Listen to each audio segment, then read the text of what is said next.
Hello, welcome. Thank you for joining us. You're watching News 2 Week in Review. I'm April Knight. Topping our story, it was a big day for Democrats last Saturday, August 4th. Some 5,700 of them came out to cast their ballots and decide their nominees for the general election in November. Later in the show, we'll have highlights from the polling places. But for now, first things first, the big winners of the Democratic race. Team Albert, Bryan, and Tregenza Roach swept the gubernatorial race with margins that are comfortable enough to ensure their victory, even though the absentee ballots and provisional ballots were not yet counted. As of Saturday night, Bryan and Roach received 3,093 votes, while Ali Petrus and Samuel Sanis got 2,624 votes. The count continued this week, but here's more from the Democratic nominees for governor and vice governor. This was at the Bryan Roach headquarters when it became clear to them that their team won.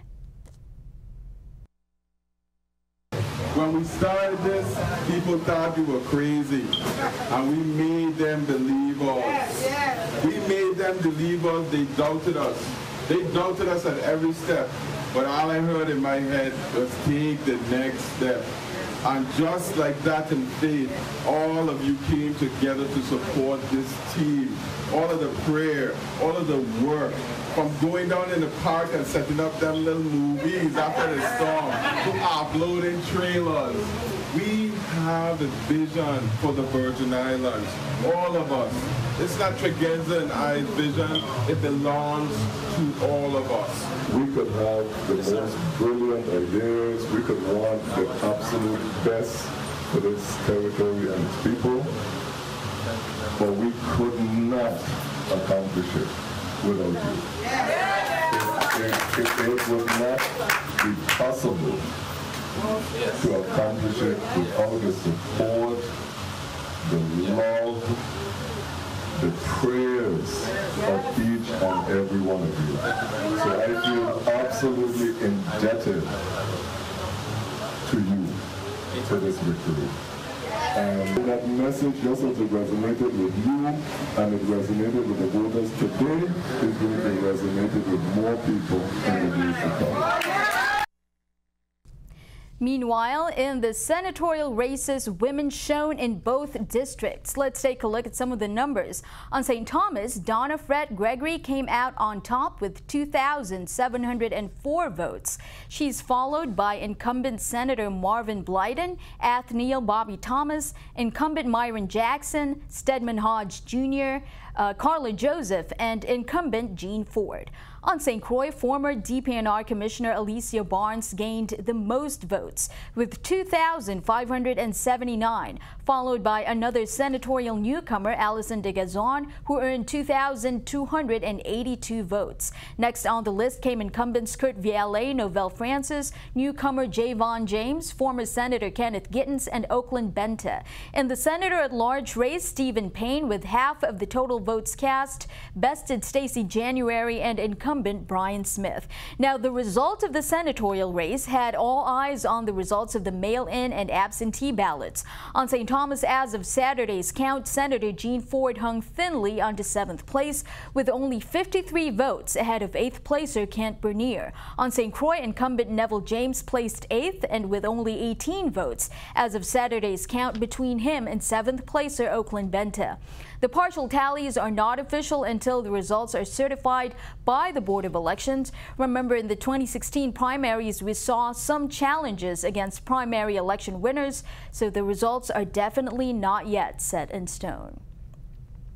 It was a week of big visits for the territory in the name of hurricane recovery. Let's start with Friday, when former President Bill Clinton was joined by Governor Kenneth Mapp, Bloomberg co-founder Tom Secunda, and officials from Expedia. They visited St. Thomas and St. John to announce a new solarization project that will help promote renewable energy in the Virgin Islands. According to the Clinton Foundation, the announcement is part of commitments made by Expedia to solarization restoration projects on Caribbean islands through the Clinton Global Initiative Action Network, and it's focused on post-disaster recovery. We will have more on that announcement on our Facebook page. Meanwhile, Governor Mapp also met with Vice President Mike Pence at the White House on Monday. On the table was the territory's preparations for this hurricane season. According to Governor Mapp, according to Government House, Governor Mapp asked the Vice President for the White House's support in cutting through the bureaucratic red tape that the Virgin Islands has faced in the recovery process from the 2017 hurricanes.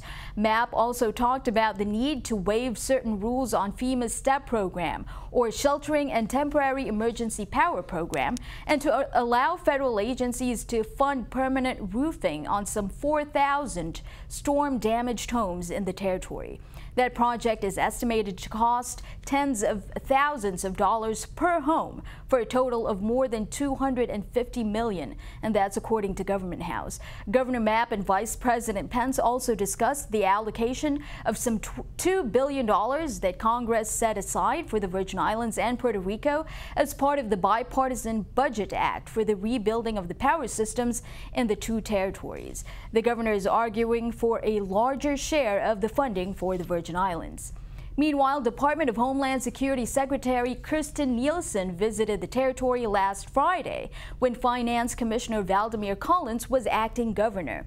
Nielsen and the head of the Federal Emergency Management Agency, Brock Long, reviewed the territory's ongoing hurricane recovery. The Community Disaster Loan Program was also discussed, as well as the need to access emergency funding and other federal programs affecting the Virgin Islands, according to Government House. Secretary Nielsen was impressed by the visible progress in terms of cleanup and rebuilding, and that is also according to Government House. The acting governor, along with Delegate Stacey Plaskett, also talked about the need to upgrade the territory's airports, restore public housing and economic recovery in light of the hurricane's impact to the territory's tourism industry.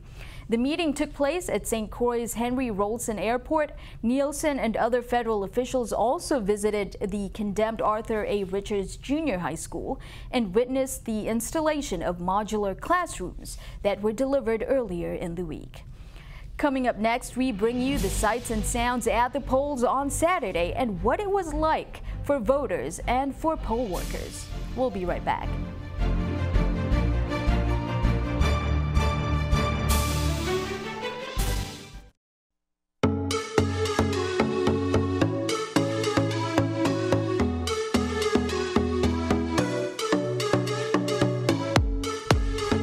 Welcome back. More than 200 employees at Juan Louis Hospital, the hospital's lowest earners, got a big surprise on Wednesday during their monthly meeting. They each received a check for $900 from the Greater New York Hospital Association and with the help of the Community Foundation of the Virgin Islands.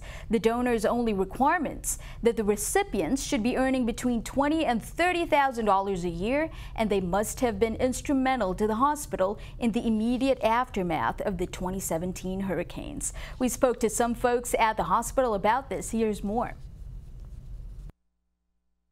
We didn't expect it, but anytime somebody offering you money, you know, good to go. And we were happy and we appreciated whoever donated the money. We thank them very much. You know, I'm going to think about this because it was a surprise to us, and I'm not going to just throw it away. I'm going to think carefully about how I'm spending it.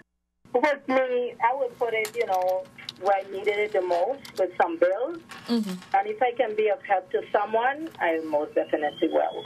You talk about a hospital, you remember more nurse and physician, and we don't remember that there is the most important people. And I always say to my career as a CEO, I always see the housekeeping and maintenance as the most essential.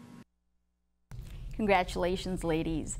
The turnout was low at the Democratic primaries on Saturday, but there was still enough excitement to go around, from candidate supporters yelling out their last-minute pitches to ballots getting spoiled from voters filling them incorrectly. We bring you the highlights from the polls on Saturday, what it actually looked like inside the polling places, and the minor issues that voters and poll workers encountered. Here's more. People, come on, number 4, vote for him, number 4.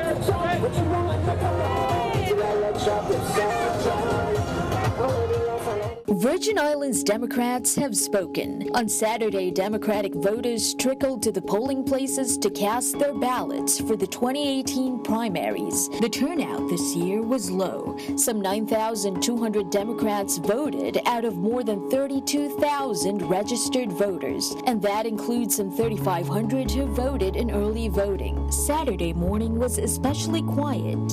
So far at 10 o'clock, we had 109 individuals that voted at 10 o'clock. So far we have a very slow turnout, but the people are coming in, starting to come in, and they're getting the votes in. But the activity picked up early afternoon. Voters usually come in at the lunch hour, between 12 to 1, when they have time off and they can come from their jobs and get to vote and return back to work. Although it's a Saturday, people also work on Saturday. But usually between the hours of 12 to 2 is a big push. According to poll judges, it could be because of the surge of early voters who took advantage in July of the chance to beat the election day crowd. The early voting, a lot of people caught on to that, and the convenience of just going early and not having to stand in lines. Right. So that's a plus. Many voters had the same issues since the election system started using the DS200 tabulators. People not knowing what to do. It's not a matter of not knowing what to do. It's just that sometimes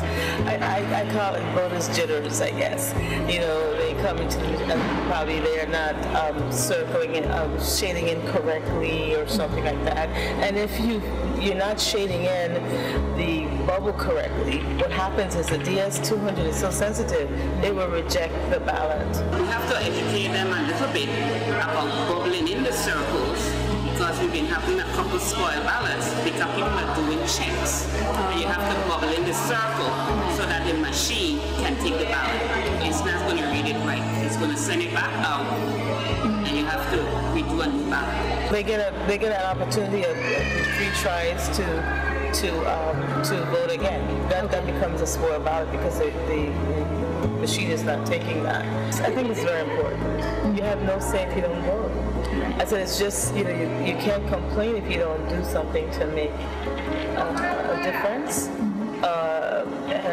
So I think voting is extremely important. Some people say, oh, well, I'm not going to vote because it doesn't make a difference. It makes a huge difference. So your vote counts. There you go. Coming up next, students from across the country came down to the territory to discover the agriculture industry down here. We'll have more when we come back.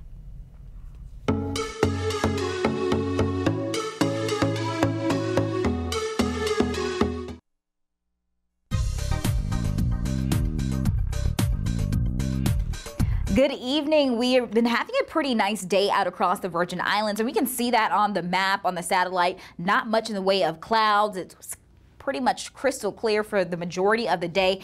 Now, as we continue to head into tonight, we see this moisture out towards the Leeward Islands. Well, that's going to press its way closer to home, and that's going to be our next chance for some more moisture, more clouds, and wet weather. Ahead of that tropical wave, you usually see sinking air, and we're right in that block there where we're getting sinking air, indicating or allowing for, rather, dry conditions. But as that wave continues to progress its way to the west, we can be certain that more clouds and showers will come into play. Cooling down to 80 degrees tonight. Tomorrow is Saturday, and we'll be warming up to 89 in St. John's. Just a few showers out there, and we'll also be looking at a few showers for St. Thomas, topping off at 89 as well. More clouds compared to today for sure, not only in St. Thomas, but out towards St. Croix, topping off at 90. Once again, shower activity going to be likely for tomorrow. As far as our marine forecast, what is this tropical wave going to mean for the waters? Not going to do much. We're going to be looking at waves 2 to 4 feet, winds out of the east 10 to 15 knots on the Atlantic side, and we're looking at exactly the same on the Caribbean side, 2 to 4 feet, and winds out of the east 10 to 15 knots. Now, with this wave coming through, don't get me wrong, there is a chance for some gusty conditions if we get a heavy enough downpour, but it's not going to be anything long term. So for your Sunday, closing out that weekend, you're going to notice more sunshine as that moisture presses its way to the west. Into your Monday, still keeping the shower activity on the few and far between. and we're going to continue to see that into the middle of the week. Temperatures not going to be changing here much, remaining in the upper 80s for your highs and lower 90s. And by the end of the weekend, that tropical wave that's bringing that abundance of moisture moving out into early week. Next chance for some more spotty showers. Thank you for that. Stick around. Your News 2 Sports with Gary Anthony is coming up next.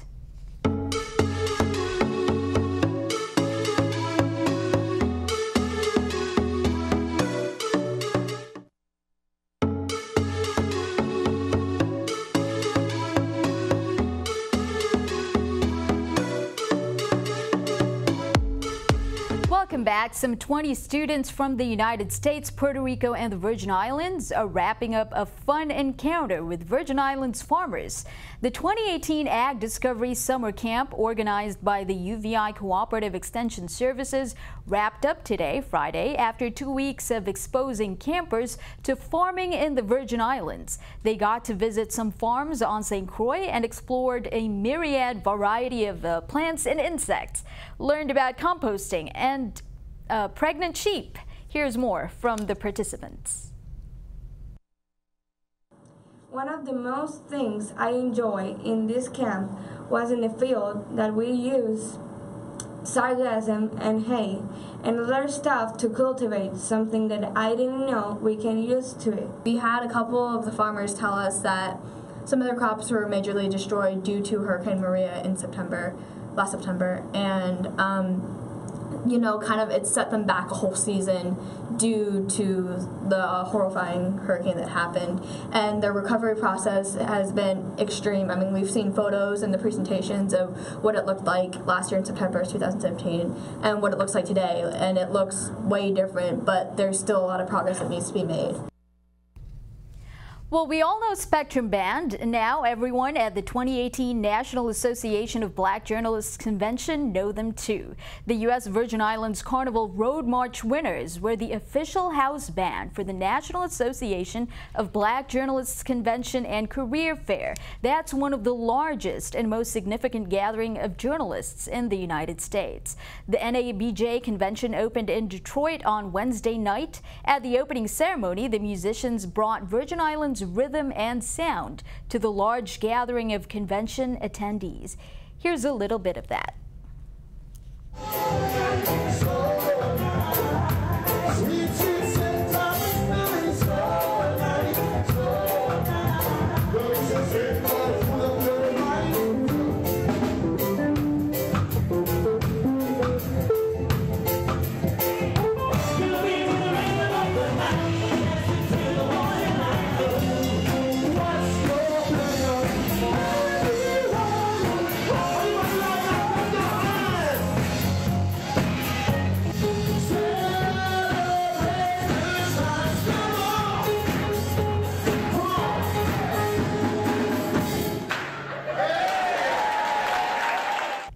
Thank you for that. Here's your News 2 Sports with Gary Anthony. He has the highlights. I'm Gary Anthony, and this is News 2 Sports. Summertime and the living is easy, especially if you're a fan of basketball. The Great Adventure Fundamental Basketball Camp on St. Thomas is an absolute must for young ballers looking to improve their overall game. The camp staff teaches ball handling, shooting skills, offense, defense, and more to campers who are eager to learn. The highlight is the end of camp jamboree and awards ceremony, where campers get to show off all the fun things they have learned. This year added a little something extra with stellar entertainment and a fabulous light show, according to Jamal Bruley. What was different about this camp is because coming out of those two catastrophic hurricanes, we wanted to make sure that we highlighted coming out of the darkness into the light.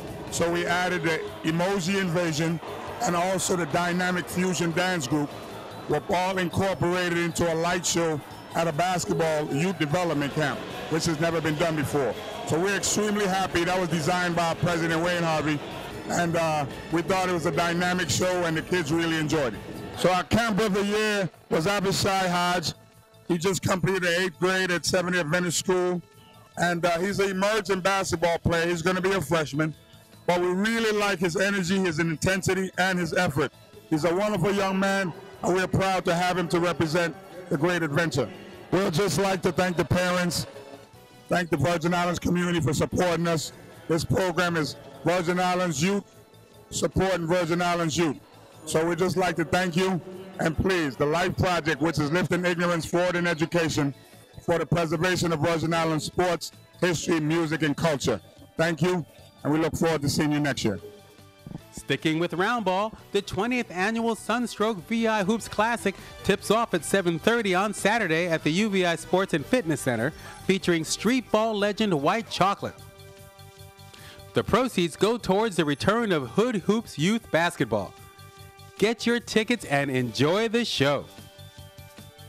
That's it for sports. Everyone, have a fantastic weekend. Thank you for that, Gary. And that's it for our show tonight. Make sure you follow us on Facebook at News2 or Instagram at TV2USVI. We want to hear from you, so tag us on any stories you want to see on the news or send us a message on Messenger. You can also email us at newsdirector@tv2.vi.